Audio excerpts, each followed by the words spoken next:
Good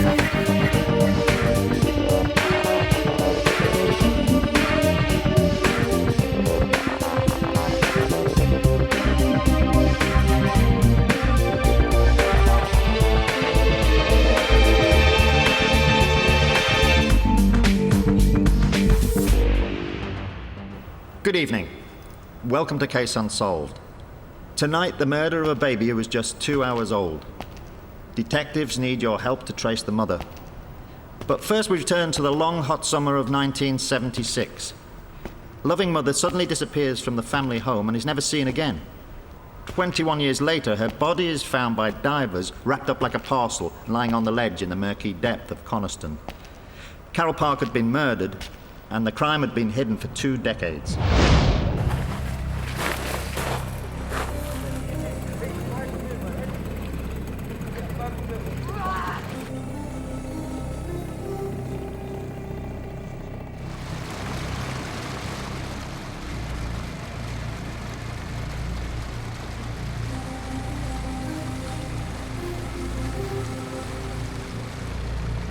The person who had took the body into the lake was a very methodical person. They had a knowledge of complex knots and how to tie them. Suggested it was somebody from the boating fraternity and somebody with knowledge of Coniston Water. And in fact, the place where the body was found was just near a ledge that would have meant if it had been a bit further out, the body would have actually gone down a lot further. It would have been a lot more difficult to find, and perhaps would have never been found. Carol Park's tragic story began 20 years earlier in a small village lying just outside Barrow in Cumbria. It was a very pleasant sort of life. We were brought up in a little village called Roos, and we were brought up in a Christian family. We used to go to the village school there, and it was a very close-knit community. She turned into a very intellectual type of lady. She went to college, she was bilingual, very clever.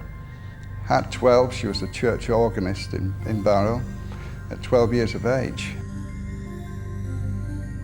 But by the time Carol was an adult, a terrible tragedy had already struck the Price family. Her younger sister, Christine, had been murdered. Well, it could well have destroyed us. I mean, it was a terrible, terrible case at the time. I mean, the girl answered the door, she was strangled and raped. The man who did it tried to murder my mother. She got away she was in bed, she got up and managed to get out, a frail woman, but she did, to the neighbours. So it devastated us all. 2 years earlier, Carol had married her long-term boyfriend, Gordon Park, at St Michael's Church in Rampside. And the couple came to live at this house in the village of Lees, which Gordon had built for them. They had a very, very good start in life with a fine bungalow in the village of Lees, many well-to-do friends, and initially everything looked a bed of roses, but to my mind, looking from the outside and talking with Carol, it seemed to be going downhill in the early 70s. Carol left Gordon Park on 2 occasions. The first occasion would be in around about 1973.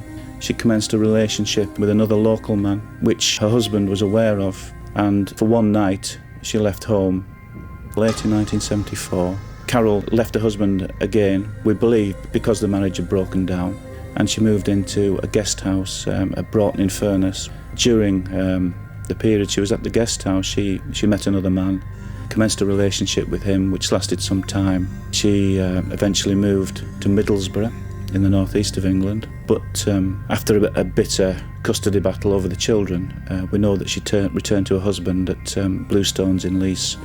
That would be in 1975. The long, hot summer of 1976, and the reservoirs dried up, and droughts afflicted the whole of the country. The school term was at an end, and Carol and her husband and 3 children had planned a day trip to Blackpool.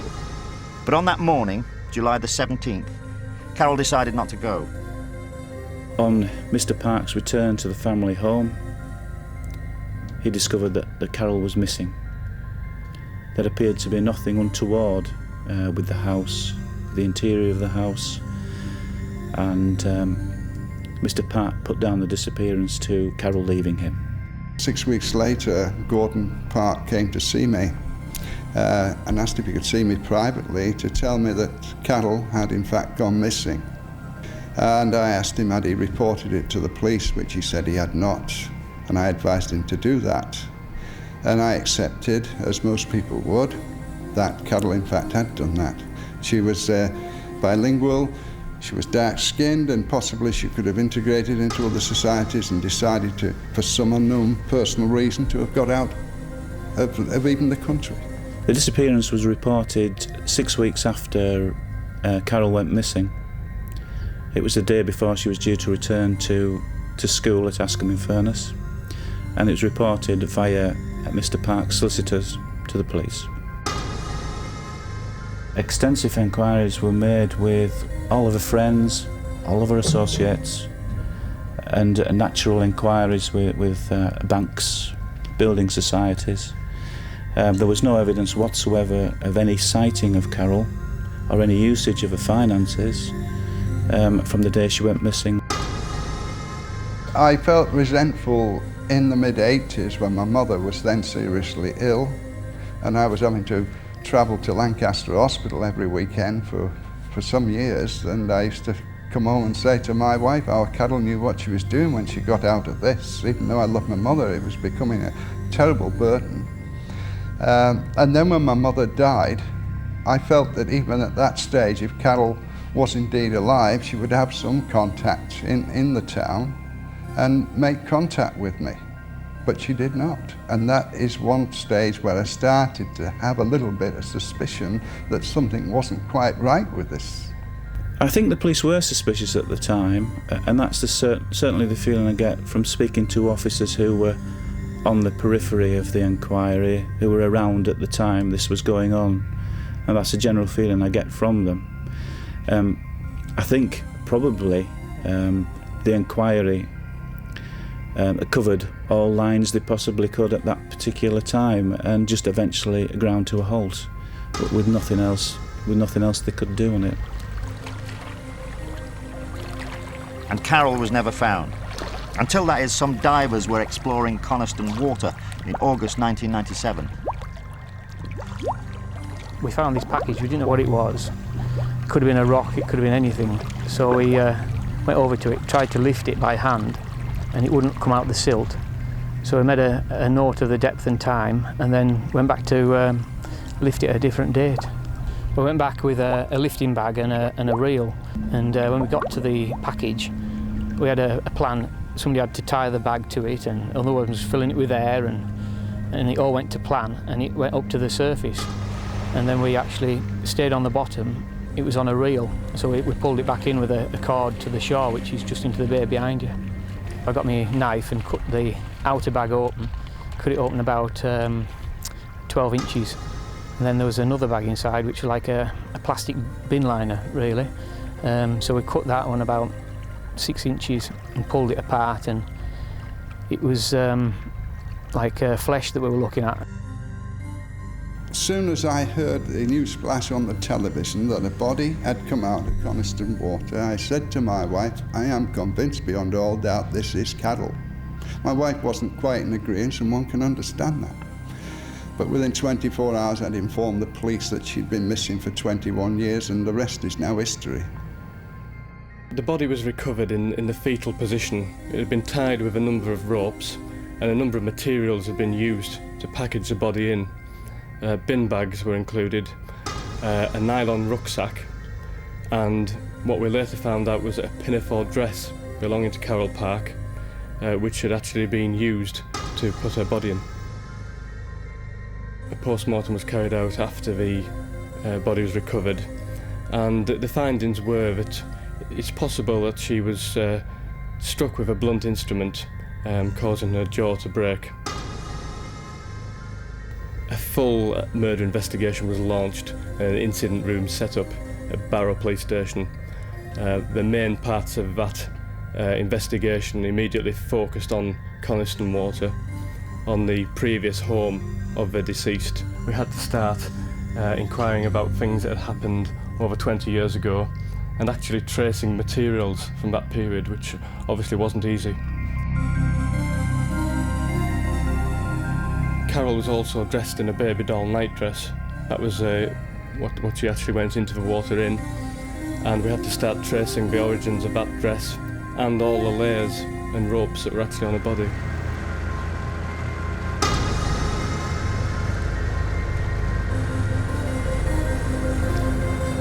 The main problems with the inquiry have been that the murder has took place so long ago. We're having to trace people from many, many years ago. People's memories of that period have faded, and many people are in fact dead themselves. But 4 years after the discovery of Carol's body, her killer is still walking free, and that knowledge is taking a terrible toll on her family. There have been times when I felt I've had enough. Nearly every day, I feel I've had enough. I walk over Walney Bridge and I look at the beautiful view of the Duddon Estuary and I think of the hell I'm going through over this lot, and that Carol's killer is out there and I could be meeting him round the corner.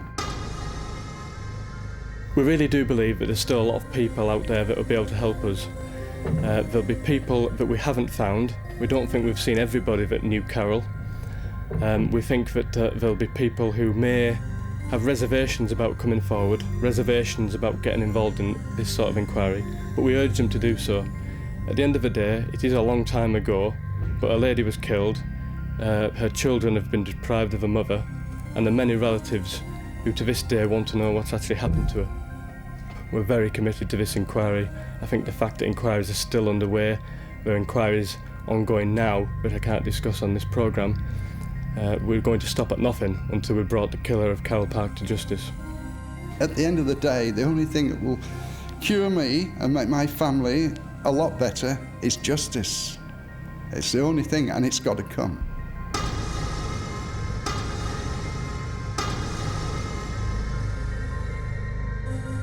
Welcome back to Case Unsolved. The murder of a child is always a shocking crime. But imagine someone who takes the life of a baby boy who's just 2 hours old. That was the fate of Baby Callum. His mother and father are unknown, and he's named by detectives and buried by the town people of Warrington, without a single member of his family being present. 3 years on, Warrington CID are still searching for his killer.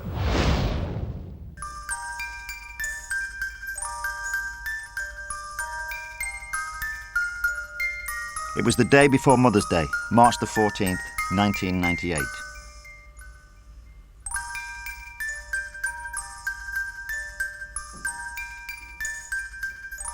A man was walking his dog along the driveway that leads to Gulliver's World in Warrington.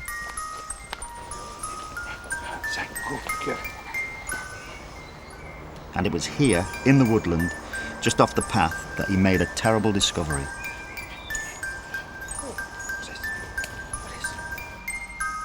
When his dog became interested in some bin bags that were next to the footpath that he was walking on, he went over to investigate, ripped open the bin bags and saw Callum's body inside. Callum received several violent blows to the head. He was subsequently strangled around the neck. There was an attempt at manual strangulation and he subsequently died from asphyxia. Callum had been murdered before he was even 2 hours old. Detectives were now hunting for a killer. Obviously, first of all, there was the examination of the body and the initial scene, the forensic examination, and at the same time as that, we were obviously trying to trace Callum's mother. They were the two main lines of inquiry initially. The most important evidence available to detectives at the time was DNA. Baby Callum the body was found wrapped in 2 plastic bags. Inside one of the bags there was an amount of blood which we thought was quite significant. We obtained a DNA profile from that blood and found that it was from a female. On comparing the profiles, there were numerous points of similarity between Baby Callum and the profile obtained from the blood, which led us to the conclusion that the blood was from Baby Callum's mother. Subtracting factors in baby Callum's DNA profile which matched those in the profile obtained from the blood. We were left with half of baby Callum's profile which we could assume are from his father. I think it's safe to assume that we now have a full DNA profile from his mother and a 50% profile from his father. Well, I was initially one of the first officers on the scene, and I became involved in the daily investigation. And I was asked to be the point of contact should the mother wish to contact the police. This was to identify somebody that she could see, she could speak to, and she could actually telephone me and speak to me on a dedicated hotline which we set up. It was likely that it was her first pregnancy. It could have been that she's had this pregnancy unaided. She would have gone through the trauma of the pregnancy, which may have been concealed, that the pain of the birth may have indeed been in need of medical attention and could have herself suffered for some time after the birth. Together with all the trauma of the discovery of the body, the death of the child and the publicity that followed afterwards, I think she had a very difficult time. From the female DNA profile that we'd obtained of Callum's mother, we obviously wanted to trace the mother. The main line that we took to trace the mother was in conjunction with the Warrington Health Authority to trace every woman in the local area who was due to give birth at about the time that Callum's body was found. Detectives also consulted a forensic psychiatrist to establish what type of woman Callum's mother was likely to be. The characteristics usually indicate a woman who is socially isolated, a woman who is either young in age or perhaps emotionally immature, unsuited for pregnancy, a woman who feels for a variety of external or internal reasons unable to come to terms with the fact that she's pregnant, and a woman who, for whatever reason, is very fearful of disclosing the fact that she's pregnant. This led detectives to the suspicion that Callum's mother might be a schoolgirl. We therefore tried to identify all local schoolgirls above a certain age who were absent from school on or around the date that Callum's body was found. We then went down the line of taking a DNA profile from those girls to eliminate them as being Callum's mother. From those schools, we eventually DNA sampled around 300 schoolgirls, all of whom were eliminated.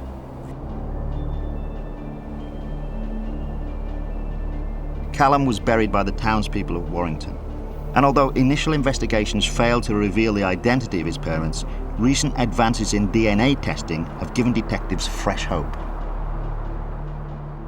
There is a further advancement which is proving to be an extremely powerful tool, which is commonly known as low copy number or supersensitive DNA profiling, which is really taking DNA profiling to the limit, I suspect, in terms of the amount of DNA that we need to obtain a profile. And that, if properly targeted, can provide information from apparently clean surfaces, information which might give us more information, more detail about, for instance, who has handled the bags that baby Callum was found, baby Callum's body was found in.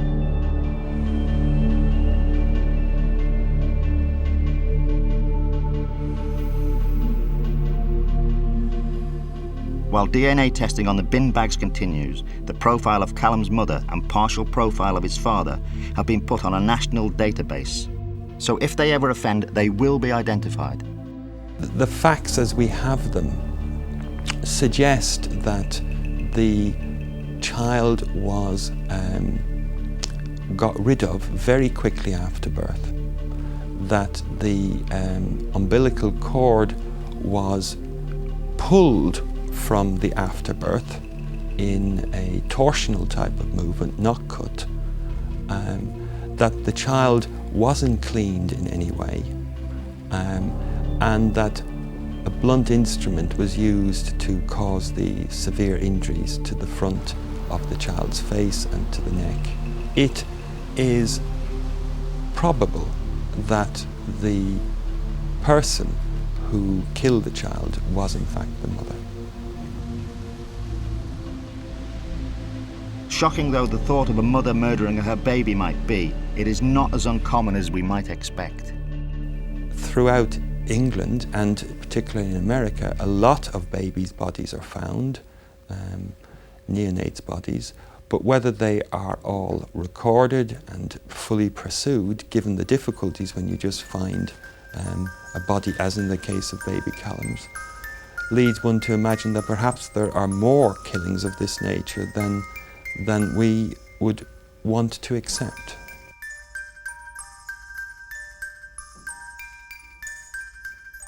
It's possible that the mother could have murdered Callum. That is something that we certainly can't eliminate until she comes forward and until we trace her. My personal opinion is that it's more likely that it is the father of the baby or the mother's boyfriend or someone along those lines who is responsible. But as I say, until we trace the mother and until we trace the father, we won't know. If Callum's mother was watching now, what I would say to her was that even though she's tried to blank this out, there are constant reminders of the death and the circumstances of Baby Callum. There's reminders every time there's an anniversary of the death. Mothering Sunday is another reminder. It must be a constant distress to her to have these reminders, and for that reason I would say to come in, talk about it, and let's get her some professional help, because she must need some help. She's had such a long time with apparently no help, no contact, and I feel that she should help herself. The public can certainly still help with the inquiry. In particular, I'm thinking of friends or family of the mother, or indeed of the father. I can't believe, after all this time, that Callum's mother hasn't discussed it with someone. It is in her long-term interest that this whole matter is put to rest, and that the circumstances around Callum's death are fully explained. I don't believe that the mother can actually get over the death of Callum until it has been sorted in a public way.